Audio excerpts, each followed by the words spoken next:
How to install the Cinema app on Roku. I'm going to show you how to install the Cinema app on Roku.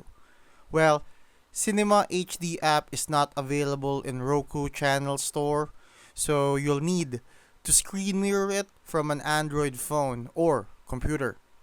Press the home button on your Roku remote, go to Settings, System, Screen Mirroring, and set it to Prompt or Always Allow.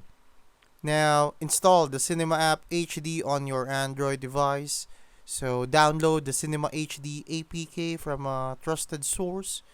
You may pull up a browser and search for Cinema HD APK.